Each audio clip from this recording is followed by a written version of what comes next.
Hello guys, good morning. Sipag lang guys ng isang buhay OFW. Update tayo guys. Ito yung aking bagong tanim sa harapan ng aking amo. Yan, malalaki na sila guys. Ito guys ay namulaklak. Sabi ng amo kong si mama, ano daw guys, yung kanyang bulaklak ay gamot daw guys. Yung dati kong tanim guys, wala na, tinanggal ko na, kaya ano, panibago na naman ito yung aking mga tanim. Tignan nyo guys, ayan yung aking tanim din na namumulaklak. Ito din yung aking lemon. Ayan guys.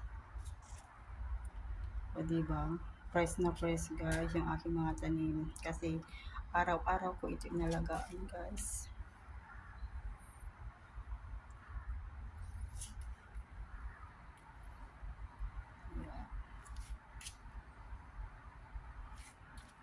Yan naman guys yung aking bagong tanim na cactus.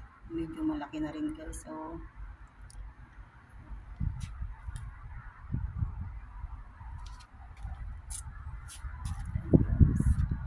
guys, ito yung aking tanim na cactus guys. Maganda daw ito guys, ano, para sa mga naglalagas ng buhok guys. Tama ba ako yung mga naglalagas ng buhok? Mabisang gamot daw ito guys.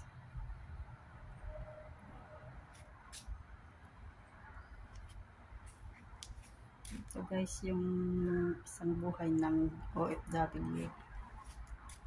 Sipag-sipag lang guys. Kailangan magsipag tayo para sa ating pamilya sa Pinas. Need natin lahat malinis para yung ating amo ay naging mabait sa atin at magtatagal tayo guys. Sa awa ng Diyos, magtitinyos na rin ako dito. Tsaga-tsaga lang. Ayan guys. Ito yung buhay ng isang OFW dito guys sa Middle East.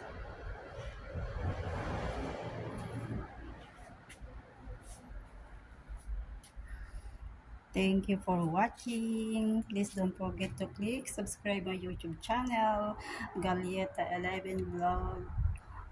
Keep safe everyone guys. Love lang tayo.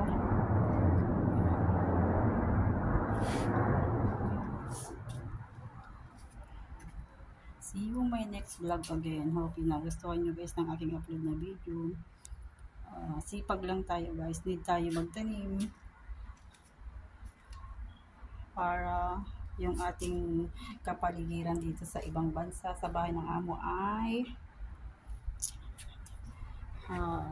laging maganda at maliwalas. Bye bye, see you.